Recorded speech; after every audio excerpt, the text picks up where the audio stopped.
In Sex Education, you play the ultimate embarrassing mum. Oh, yeah. Was it fun getting to do things on screen that you can't do in real life because your kids would kill you? I actually feel like I've become more of an embarrassing mom since I used to be a pretty cool mom, and now I'm definitely an embarrassing mom. It's really, I've got boys who are about that age or getting up to that age, and I just find myself completely putting my foot in my mouth all the time. How did they react when they saw this? Well, they haven't seen it. They're 11 and 13, and they've told me they haven't seen it. I don't think, I'm pretty sure if they had seen it, things would have slipped out a bit more. But she's so much fun, and it's fun to just take it in so many different directions and play with it, and then see what they end up with in the actual episode. So that's fun. I don't get to do a lot of comedy, or I haven't. Gillian Anderson is a living legend. Did she give you any career advice on set? You can learn from actors just from watching them, and that's what a lot of what I've done growing up and working with experienced actors, just watching them. But we have such a kind of casual and friendly relationship. It never felt very worky, and she's a lot of fun. We have a great time on set, and we have a lot of fun playing that relationship on camera. So, Ncuti, are you sick of seeing your face in memes yet? I am not sick of seeing my face in memes yet. I want many, many more memes to come, and I hope season 2 provides that. Have you got any expressions left? Do you know, I didn't actually know that I was that expressive a person until I watched the show, and I was like, bloody hell, my face moves a lot. You know what, I'm good. Yeah, no, I just thought, I was like, my God, my eyebrows do a lot of movement. I don't know, season 3, who knows? Maybe I'll bring out some more expressions. In season 1, Eric is a bit of a Mario Kart god, or at least he thinks he is. Do you play it yourself? Has somebody talked to you about this? No? I played Mario Kart yesterday with Asa, Kedar, and Connor, and I got nil points. I got no points throughout the whole thing. So that scene in season 1, I was really active.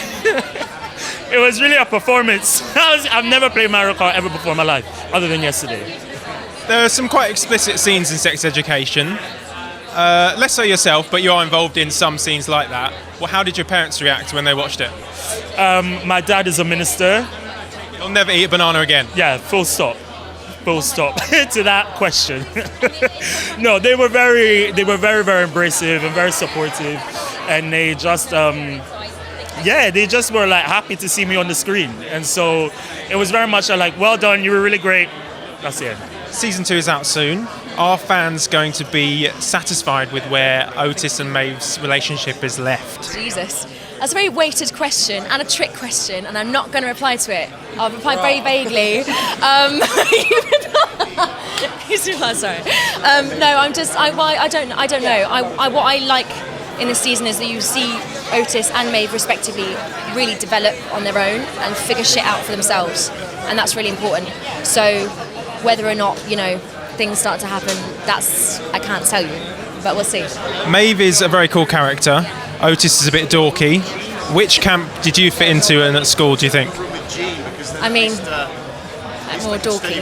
I was in between, I guess. I was not cool at school at all and did not dress like Maeve, but I just like reading a lot, and I didn't like boys, so yeah, a bit dorky. Yeah. Obviously, there's some very explicit scenes in Sex Education. How did your mum and dad react to watching that? They shielded their eyes. I didn't tell them about it. I didn't tell them explicitly. You didn't think to warn them, maybe? Well, I didn't, but my dad was like, oh, but it's not. And I was like, Dad, it's literally called Sex Education. And he was like, oh, but there won't be any nudity in it or anything. I was like, Dad, it's literally called Sex Education. I'm just going to leave that there. Just be prepared, and that's all I'm going to say. And if I didn't tell them explicitly, I get my tits out, I didn't say any of that. I just kind of let them find it for themselves, and they were, a bit surprised, love. But they loved it. They loved the show, so they were okay with it. So Ola is stuck in the middle of a quite serious love triangle. How does she navigate that in season 2? It's her first day in this new school, and she doesn't really know anything about Maeve. and then it kind of comes into it that she's stuck in between this and trying to watch, you know, your boyfriend who has a really good connection with somebody else, and I think that's a little bit difficult for Ola. Do you know what I mean? Like, so that was the hardest bit. Yeah. Where would you like Maeve's character to be explored in season 3? Well, to be honest, I just wanted to be happy. I wanted to be happy and kind of just got a lot more stuff to figure out, because that's the point of being that age. And I wanted to be happy. I wanted to feel like she's safe and she's got friends supporting her. I want her and Amy to stick together. And I wanted to carry on nurturing and cultivating her beautiful mind and keep working hard.